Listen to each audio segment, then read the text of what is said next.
Saudar a todos com a paz do Senhor, falando da BD, Lições Bíblicas CPED, Sala dos Jovens, primeiro trimestre de 2025. Esta lição vai nos trazer o tema A Verdadeira Religião, um convite à autenticidade na carta de Tiago. A lição de número 1 estará sobre o tema um convite à autenticidade. Uma coisa impressionante é a personalidade que nós precisamos apresentar. Como disse, a lição de número 1, que será ministrada no dia 5 de janeiro de 2025, e nós temos o tema um convite à autenticidade. O texto principal: eis que amas a verdade no íntimo, e no oculto me fazes conhecer a sabedoria. Está no livro dos Salmos, o Salmo 51, versículo de número 6. No resumo da lição, a autenticidade da fé cristã é a chave para uma vida plena com Deus, ou em Deus. Tá bem? Os objetivos da lição: apresentar a autoria, o contexto histórico, o estilo e a estrutura da carta de Tiago. O propósito é explicitar o propósito e a atualidade da carta de Tiago e destacar a importância da carta de Tiago. Então, nós veremos aqui principalmente propósito, atualidade e relevância, importância desta carta para a igreja dos dias de hoje. Tá bem? Vamos voltar aí ao texto, onde nós temos um convite à autenticidade. Então, o que é ser autêntico? É aquilo que não deixa dúvidas, que não é falso, que é real e positivo. Então, a ideia de autenticidade é uma coisa de legitimidade e não de falsidade. Quando nós somos autênticos, alguns têm a questão de dizer que são sinceros, autênticos, isso é relevante desde que não seja apenas uma falácia, tá bem?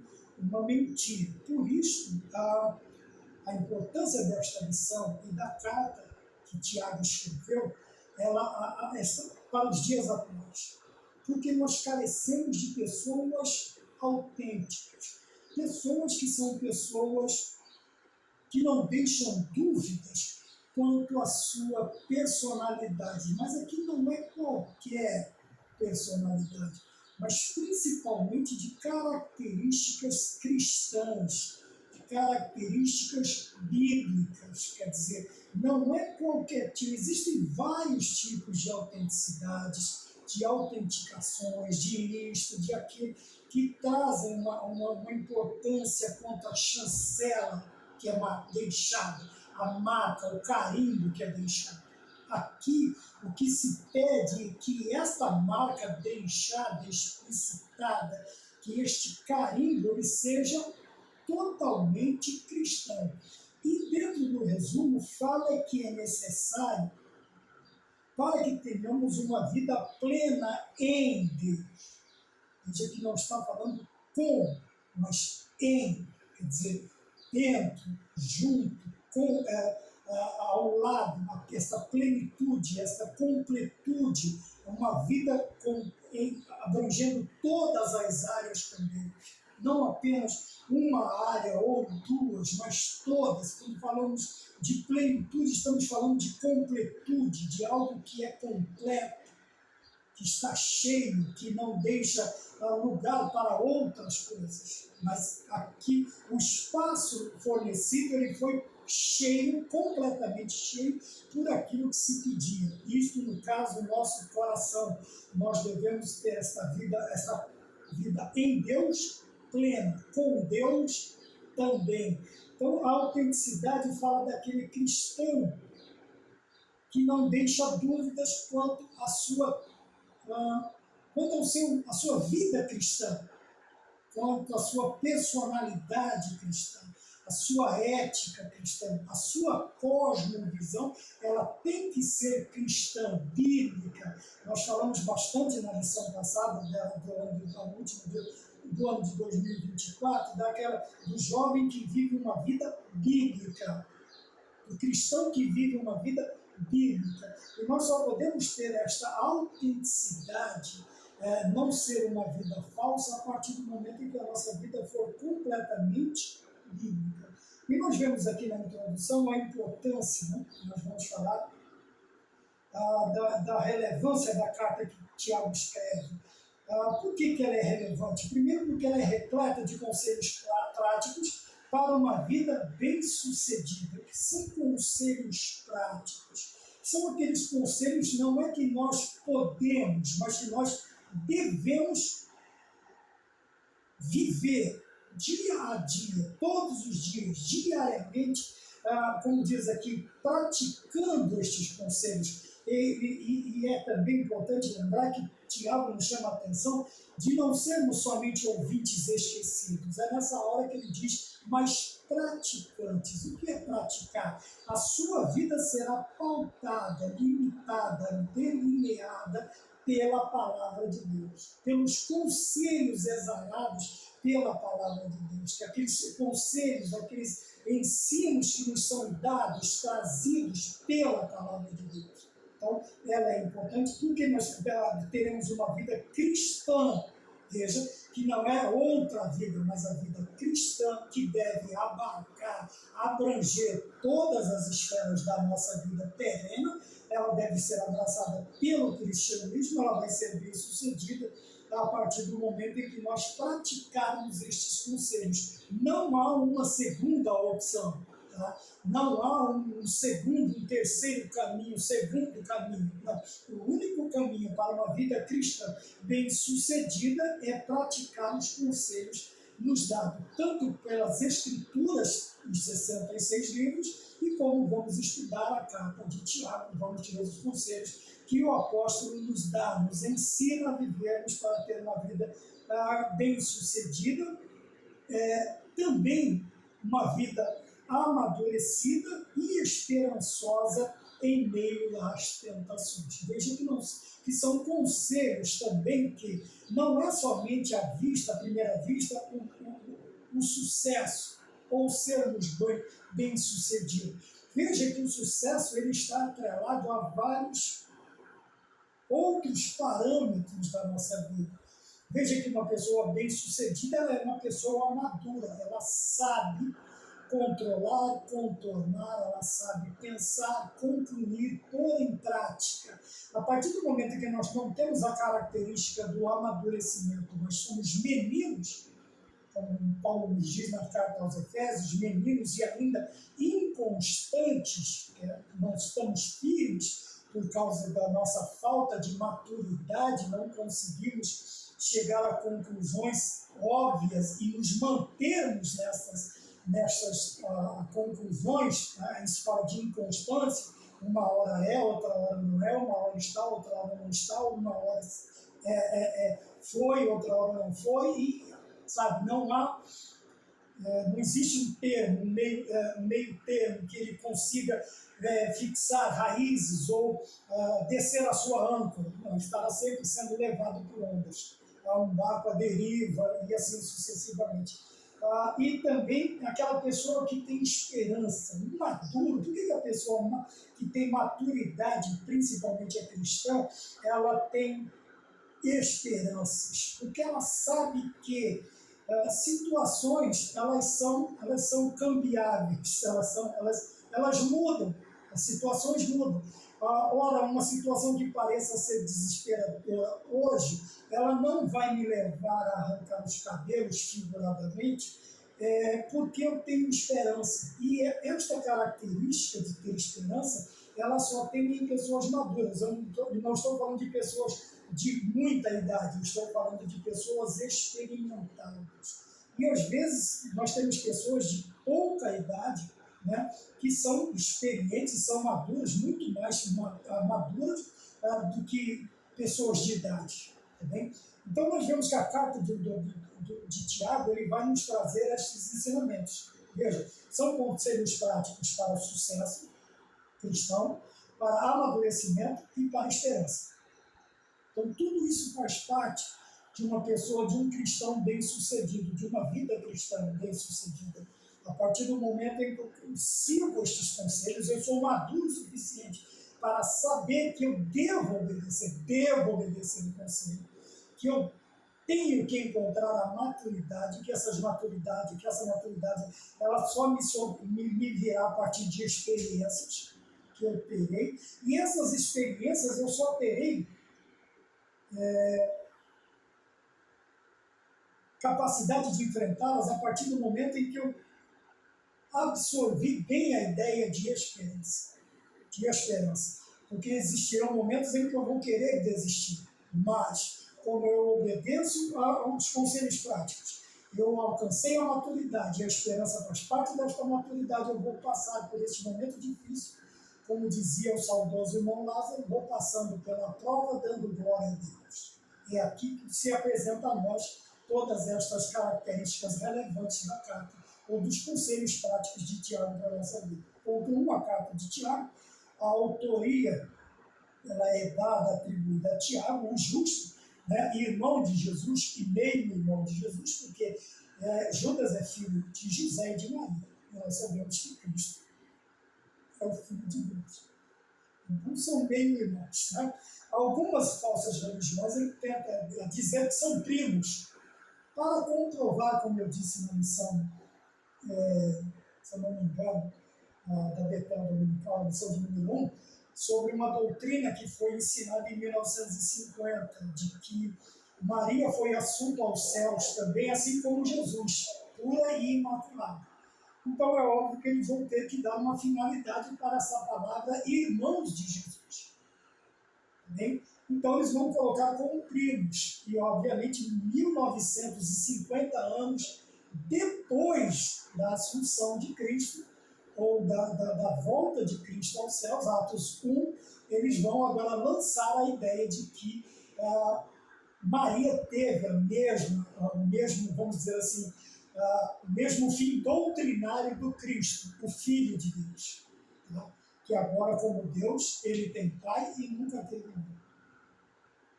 Então, como homem, como dizia Cícero Nogueira, como homem, ele tem mãe e nunca teve pai. José não foi pai de Jesus. E como Deus, ele tem pai e nunca teve mãe. Ele é o unigênito Filho de Deus. E o primogênito de uma raça. Tá bem? Vamos mais adiante. Então, nós temos aqui atribuições da autoria, a sua recomendação. Ele era líder da igreja em Jerusalém e é um líder respeitado da igreja de Jerusalém. O contexto, quer dizer, quando foi escrito, qual é a historicidade e as datas, né, desta carta. Então, nós temos aqui um contexto de perseguição aos cristãos, a citação às 12 tribos dispersas refere-se aos crentes de origem judaica. Obviamente que a igreja estava em formação, mas na dispersão da igreja, né, com o martírio do diácono, nós vemos que toda a igreja, majoritariamente constituída por judeus, ela é dispersa. Tá bom? Por isso a diáspora, a dispersão da igreja. Aí a data é cerca dos anos do ano número 45 e 49 da era cristã. Ano Domini, depois de Cristo, são várias as referências que são usadas ao tempo contado depois do nascimento de Cristo. Tá bem? Eu não sei como é que o Mateus faz para falar.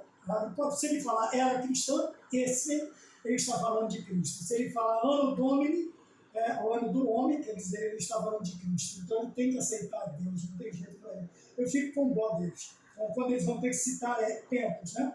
Então esta contagem, esta atribuição está na Bíblia de Estudo Pentecostal, também, e ela é datada a sua produção, a produção desta carta, do ano de 45 e 49, aproximadamente cerca do ano de 45 e 49 depois de Cristo.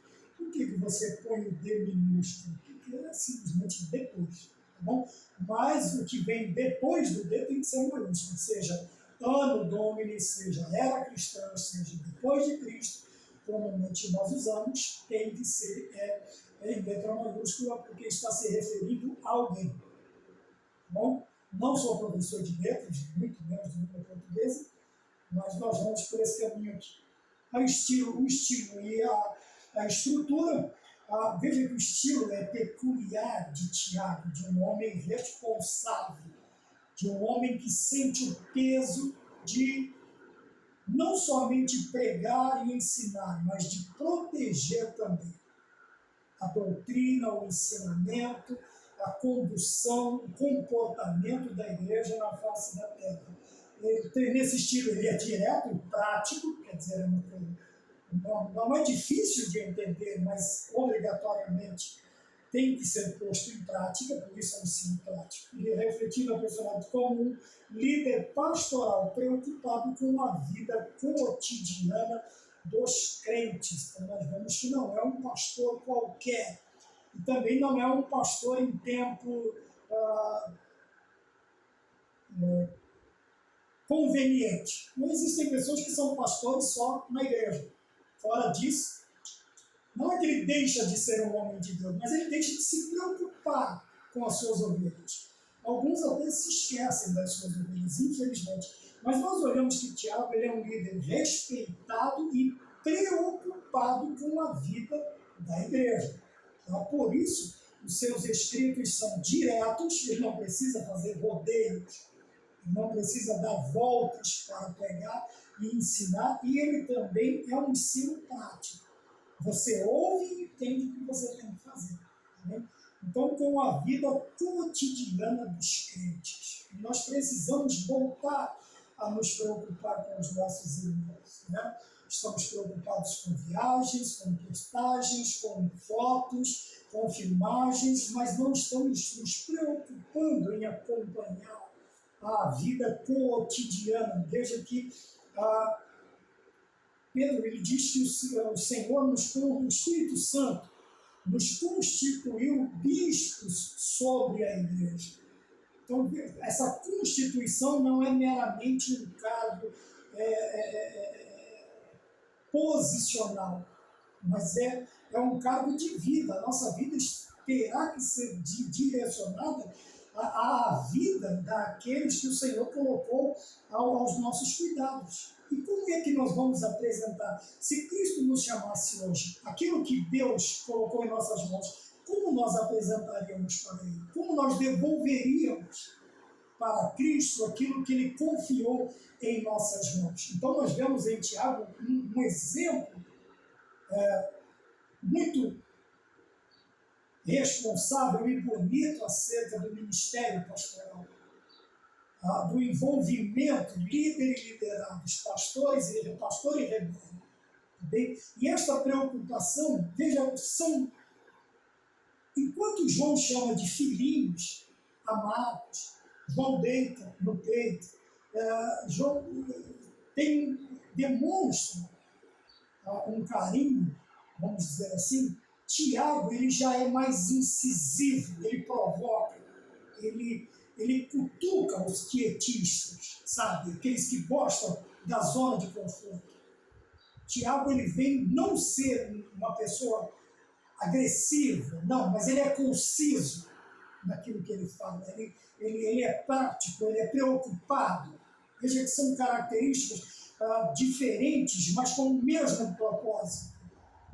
A preocupação que eles têm com a igreja. Então, seja o estilo que for que Deus deu a mim, ou a você, ou a nós, mas que nós não venhamos a perder de vista a sisudez, a responsabilidade, a preocupação que nós precisamos ter, seja você de tenra idade, como disseram de Davi, seja você de idade avançada, como foi Policarpo, João e muitos outros grandes discípulos, mas uma coisa era visível dentro dos seus ministérios, a preocupação e a responsabilidade que eles sentiam pelo rebanho. Tá bem? Seja qual for o seu cargo, você tem uma responsabilidade e você deve cumprir.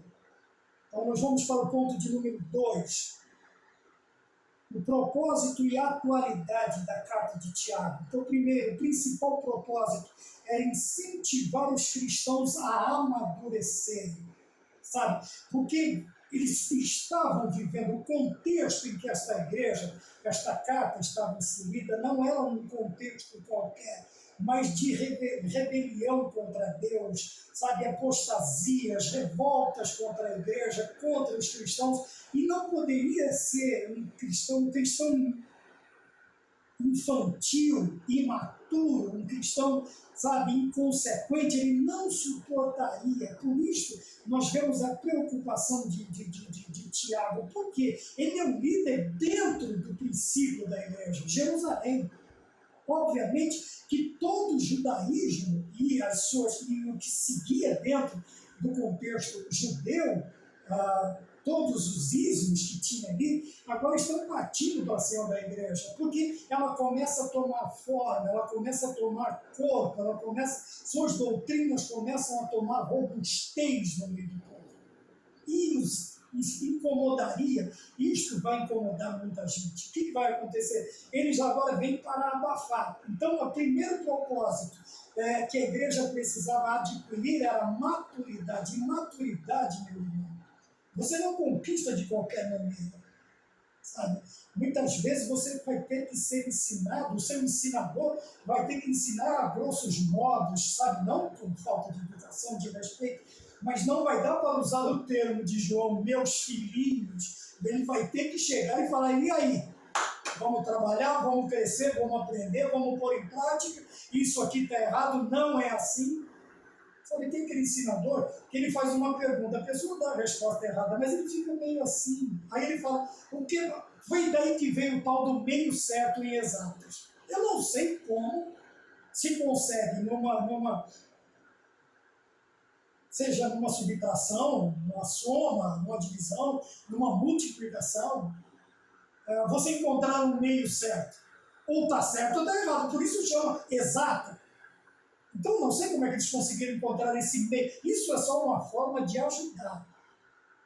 Muito erradamente. Muito. Porque não ajuda em nada uma pessoa que está errada. Você falar que ela está meio certa. É a mesma coisa que prega mentira. O pastor, o ensinador, dizer que ele está pregando uma meia-verdade. Não existe. Sabe? Se em exatos não existe coerência nessa ideia, não tem nada a ver. Sabe? Também no cristianismo não existe meia-verdade. Muitas vezes não tem essa, não é quase isso. Ou você fala, não fala nada e diz quem mais, ou não diz é quase isso, porque não é. Quase é você estar chegando, fechando dois caminhos, encontrando um ponto aqui, né? Mas não, esse quase ele está aqui, o caminho está aqui, o quase está aqui. Qual é a tendência? Isso, nunca isso aqui, não dá. Sabe, com aquela ideia de paralelas, que elas nunca se encontram, as paralelas nunca se encontram, por maior que seja a extensão das mesmas, as linhas de um trem são paralelas, elas não se encontram. Ela vai lá, mas vai mudar de caminho, já não é mais. Forma um outro caminho, uma outra ideia, uma outra direção. Então, a ideia de paralelas é que elas não se encontram. Por mais que elas sigam um caminho, elas nunca vão se encontrar, elas nunca vão se juntar, porque elas deixarão a ideia do paralelismo. Então nós precisamos tomar cuidado. A ideia de Tiago é encontrar imaturidade, irmão, é só, como diz aqui no interior, é só no cabo da enxada. Tá bem? No lápis nós encontramos um crescimento cultural, mas maturidade, a questão de vida, prática, família, semelhantes, irmãos, é só uma forma, é só no trecho. É aí que está a ideia. E às vezes ela tem que ser uma determinada sisudez. Não, com sisudez. Essa é a ideia. Segunda ideia, crescimento espiritual. Veja, o amadurecimento, quando nós nos tornamos maduros, não velhos, mas maduros de pensamento, essa maturidade fala de encontro de conhecimento, de experiências, de ter experiência. Toda experiência, seja ela boa ou ruim, ela nos traz crescimentos. Ou crescimento para continuar naquele caminho, ou crescimento no entendimento de que aquilo não foi bom. Então eu não devo, mas eu adquiri um crescimento, um conhecimento mesmo fazendo errado. Tá bem? Eu só não encontro conhecimento e crescimento quando eu sou um quietista. quando eu sou improdutivo, quando eu sou impraticante, quando eu não realizo nada. Aí eu não mostro crescimento, porque eu não vou nem acertar e nem errar. Esta é a ideia, quando eu disse que é uma carta que mexe com os que... Eu vi essa ideia há muito tempo atrás, mais de 30 anos atrás. Eu li um livro que trazia essa ideia, né? Que Tiago ele provoca os quietistas. Bom, e também esse crescimento espiritual nos traz uma vida, vivenciar a nossa fé, segundo o escritor, de maneira sólida. Tá bom? Aqui não está falando de solidez enquanto dureza, não. Ele está falando de solidez na questão das experiências, nos trazer calma e tranquilidade para continuar neste caminho. A fé sólida, uma fé constituída a partir de experiências com Deus. Tá bem? Então eu tenho amadurecimento na fé, eu tenho crescimento na fé e eu tenho solidez nessa fé. A partir do momento em que eu entendo os princípios, o propósito da carta de Tiago. Tá bom? 2, a aplicação prática. Os ensinamentos são extremamente práticos. Tá bem? Quer dizer, totalmente assim, você não tem como você aprender este ensinamento se você não realizar o que ele diz. Não sair do pensante, da ideia, e partir para o concreto, para a realização, para a prática. Não vai ter como eu entender completamente a ideia que Tiago me transmite se eu não pôr em prática aquilo que ele está me transmitindo, a ideia que ele está me ensinando. Tá bem? Por isso que ele diz aqui que a aplicação prática. Tá bom? E nós vemos aqui também, quando eu estava falando da ideia de solidez, é algo bem fundamentado. Tá bom? Coloquei aqui difícil de ser derrubado, não sujeito a mudanças. Então, quando eu falo de crescimento, de solidez, a maneira sólida, viver esta vida de fé de uma maneira sólida, eu posso chegar aqui e dizer assim, que a solidez aqui é a ideia de algo que não pode ser derrubado, não pode ser desfeito. Sabe, aquela vida que eu vivo na fé, ela não pode ser derrubada, porque ela é sólida. A solidez aqui, ela fala de algo bem firmado, bem pregado, bem, que não sofre mudanças, que não está sujeito a variações. Isso é solidez. Tá bom? Você vai ver essa palavra usada em economia, principalmente em economia, né? A economia está sólida, quer dizer que ela não está sujeita a mudanças externas nem internas, porque ela é sólida. A partir do momento em que ela está estribada em outras economias, ela não pode ser chamada de sólida, porque ela vai sofrer as variações externas. Tá bem? Então, o que fala de solidez aqui, bem fundamentada, difícil de ser derrubada. E a ideia de que a carta, o propósito, o principal incentivo da carta a Tiago são estes aqui. Tá bem? Amadurecimento, crescimento e uma fé sólida na presença de Deus. 3, um convite à autenticidade. A autenticidade fala do que é verdadeiro.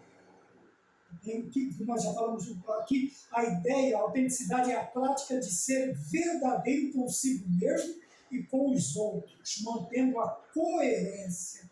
Quer dizer, esta coerência, ela deve ser não somente, mas pensamentos, ações, palavras. Né? Gálatas, no capítulo 2, versículo 11, Paulo chama a atenção de Pedro. Veja, ele diz assim, eu chamei a atenção de Pedro face a face porque ele se tornou repreensível. Quais eram as atitudes de Pedro? Enquanto os judeus não chegavam, enquanto até os cristãos judeus, ele estava no meio dos gentios, ele comia, ele sentava, veja, havia separações. Ele estava ali, ele estava perto, vamos colocar assim, ele até ficava perto dos gentios. Mas quando chegavam os da aliança, ele simplesmente deixava de lado a igreja. Então Paulo chamou a atenção de Pedro, disse, olha, isso não é coerente. Né? Você não está sendo íntegro nas suas atitudes. Tá bem? Essa disfarçatez tem que terminar, Pedro. Você precisa parar com isso. Quando Tiago me chama essa questão da autenticidade, ele está falando que nós devemos ser verdadeiros. tanto conosco quanto com os outros. Tá bem? Existem pessoas que não conseguem ser verdadeiros consigo mesmos. Obviamente, eles não encontrarão prazer em nada, porque suas vidas são mentirosas, sua vida é mentirosa, perdão, sua vida é mentirosa. Ora, se ele consegue mentir para si mesmo, viver uma vida de ilusão, como não será a vida dele com os outros? Então veja que o relacionamento que eu tenho comigo, tá bem? Com as minhas intenções, com os meus pensamentos, com as minhas palavras, com as minhas atitudes, elas também serão com os outros. E eu não vou terei uma vida dupla. E isso é complicado. E nós vemos muito isso nos dias de hoje. Tá bem? Pessoas que dentro da igreja são uma coisa, fora dela são outros meios. E alguns até viajam para longe achando que ali estarão protegidos pelo anonimato, como dizem, né? Mas não, sempre vai. Se não tiver ninguém que te conhece, tem um Deus que te observa. E nós nunca estamos sozinhos. Então, esta verdade, esta integridade, esta coerência, Tiago nos chama a atenção para que as nossas práticas, para que tudo que nós fazemos sejam coerentes com o que nós praticamos, com o que nós aprendemos com as Sagradas Escrituras. Tá bom? E esta coerência vai cobrar de nós muita coisa.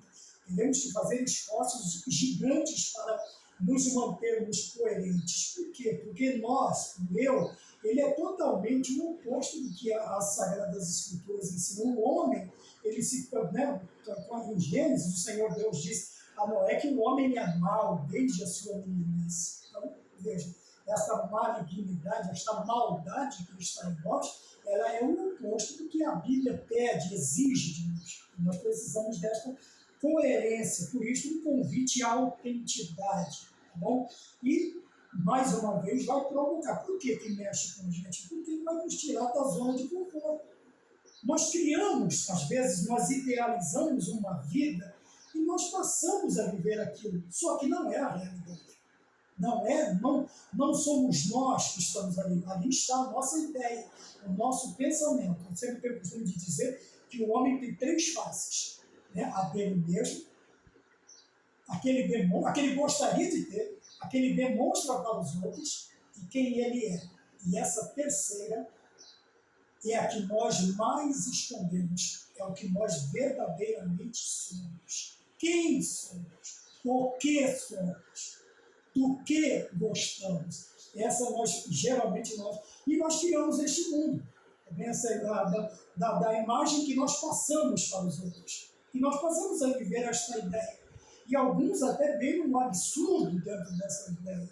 Né? E vão praticar os ilícitos para manterem esta imagem, esta aparência, até que caem em contradição, em desgraça, e eles vão ter que mostrar a imagem de quem eles são, de quem eles são de verdade. Tá bem? Então a autenticidade fala disso, de nós mostrarmos quem nós realmente somos.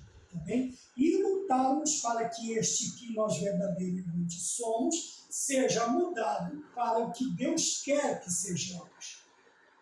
E Tiago faz isso muito bem, nos ensina muito bem dentro da sua carta.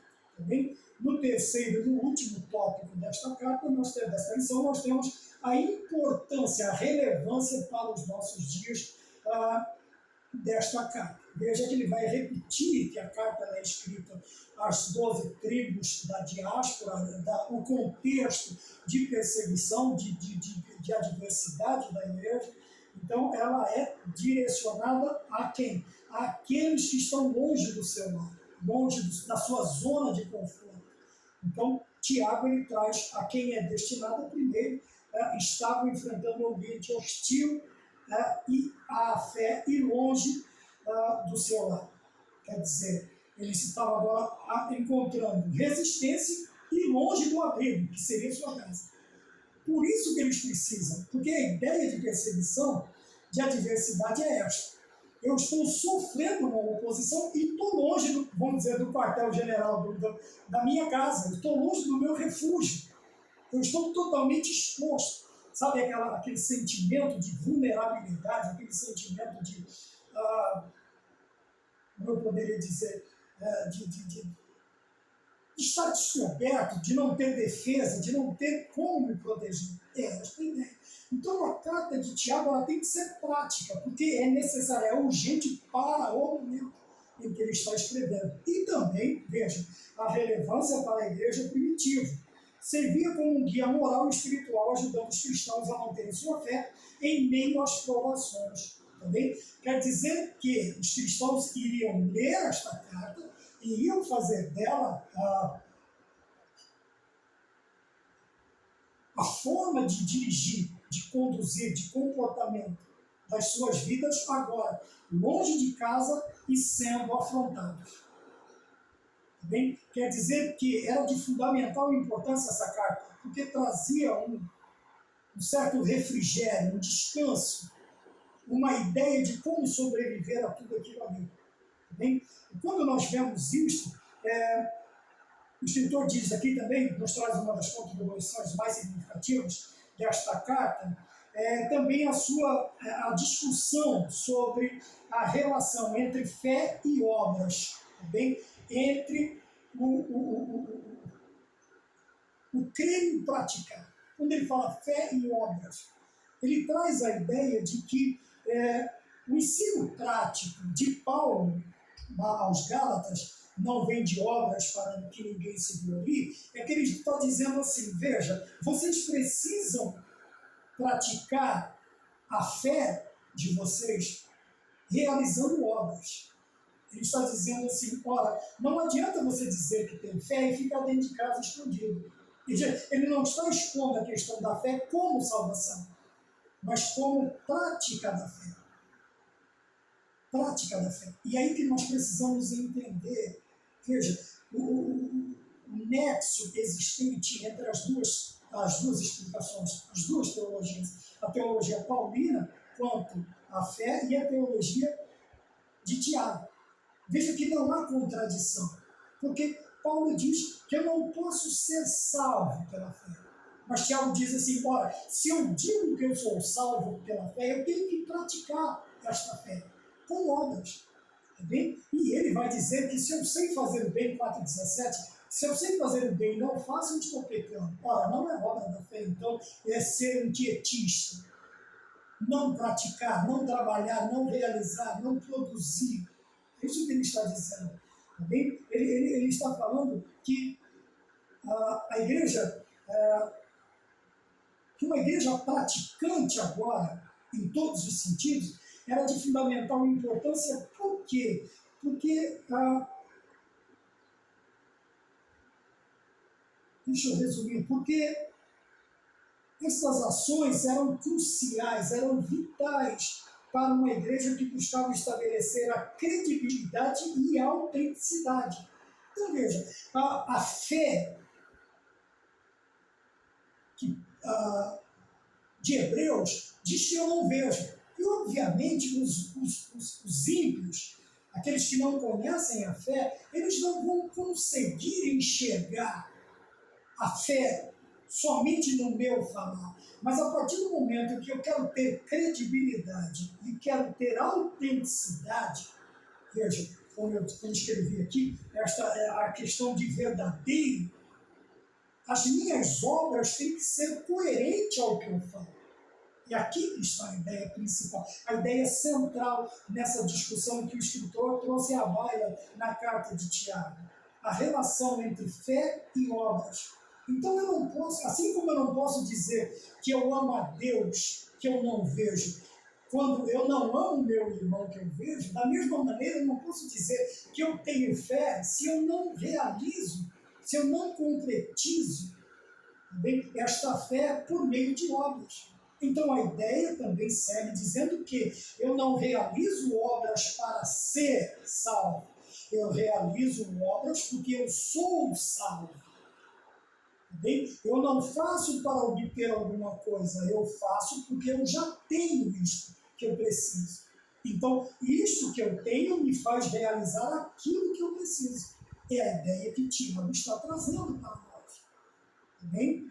Espero ter ficado bastante claro, porque uma igreja que está nascendo, ela precisa de credibilidade. Uma ideia que está nascendo, ela ela precisa de credibilidade e de autenticidade. E como ela encontra isso? Praticando aquilo que está no campo das ideias, que está no campo do pensamento. E a prática, Tiago diz que, ora, se o seu irmão está com fome e vem a você, você tem como atender? Não dispense, ele diz para voltar amanhã. Ora, sacie, né, a fome, a sede do seu irmão. Não faça isso. Quer dizer que ele não está falando que eu vou conquistar a salvação porque eu estou dando um pedaço de pão, como dizem algumas religiões, porque eu estou dando uma oferta, porque eu estou praticando. Não. Ele diz assim, eu tenho este amor em mim, porque fui salvo em Cristo pela fé, como Paulo disse, e agora esta fé eu realizo as obras, porque eu estou feliz com a minha salvação e tenho prazer em ajudar o meu semelhante. Maravilha? O último tópico, número 3, a contemporaneidade. A contemporaneidade, apesar do nome ser difícil de falar, de entender não é tão difícil assim. Quer dizer, para os nossos dias, né? Para os nossos tempos, para a igreja de hoje.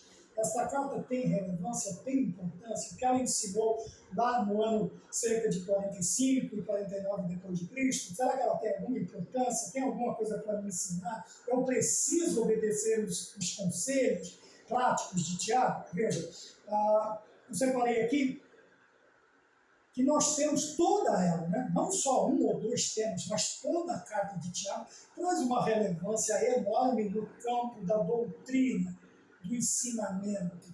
Tá? Todos os capítulos de Tiago me ensinam muita coisa. Veja, encontramos temas relevantes, como a importância da oração, paciência nas provações e controle da língua. Ora, isso é mais do que moderno.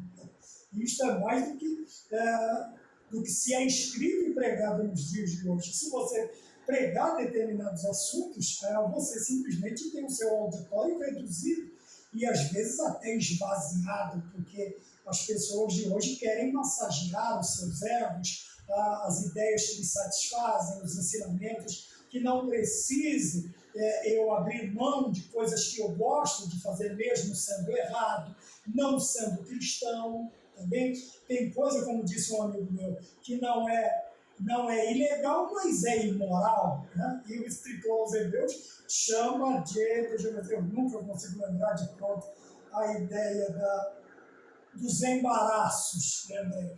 Então não é ilegal, mas é imoral. Eu falei para ele que um dia ele ia me lembrar que ele falou isso. Veja, obviamente que essa ideia é trazida em outro campo. Mas existem coisas que não são ilegais, mas são imorais. E os crentes não gostam que falam destas coisas imorais, embaraçosas. E você perde uma boa parte do seu auditório. Né? Então nós vemos aqui que a ênfase de Tiago na autenticidade, na coerência entre fé e obras, desafia, eu quero concluir com isso aqui, desafia os crentes a viverem de maneira que reflitam verdadeiramente, aqui é no caso de transparecer, de refletir, e não refletir de pensar, mas de transparecer, de uma vida transparente, e a transparência hoje em dia está difícil, né? Nem vidro de carro já não é mais transparente, ou pelo menos translúcido, né? Ou geralmente você olha, você nem sabe quem está lá dentro. Tá? Isso é uma ideia de transparência. Por que o vidro tem que ser transparente? Para pelo menos você saber quem está te cumprimentando ali dentro, ou quem está ali dentro. Né? Então, ele diz, desafia os crentes a viverem de maneira que reflitam verdadeiramente os ensinamentos de Jesus. Quando nós falamos sobre transparecer, demonstrar, refletir os pensamentos de Cristo, através das Escrituras, e agora, como estamos tratando da carta escrita por Tiago, ou da carta de Tiago, nós vemos que ela é importantíssima para os nossos dias. Ela tem tudo a ver conosco, principalmente com aqueles que querem viver uma vida piedosa, aqueles que querem viver piamente em Cristo Jesus. E como eles vão viver piamente em Cristo Jesus, eles vão padecer perseguições, eles vão precisar desses conselhos práticos de Tiago. Ora, é praticamente o mesmo contexto que se vivia na questão da perseguição, da adversidade dos problemas. Ora, se esta carta foi útil naqueles dias, ela é utilíssima para os nossos dias. Porque os hereges, os perseguidores, eles tinham só ali um campo físico. Hoje nós temos um campo vastíssimo, quase que infinito da internet. E eles estão fazendo uso poderosamente desses meios. Né? Então é importante que nós aprendamos com o Tiago. E também na lição de número 1 que nós temos aqui, e sejamos autênticos, porque esta carta nos chama a uma vida prática e autêntica de cristãos como cristãos para uma vida plena com Deus. Amém? Espero ter ficado bastante claro. Se Deus quiser, estaremos aí na próxima lição. Esta foi a lição de número 1 do primeiro trimestre de 2025 e que Deus nos abençoe e nos dê graça para próximas aulas futuras. Amém? Que Deus nos abençoe em Cristo Jesus.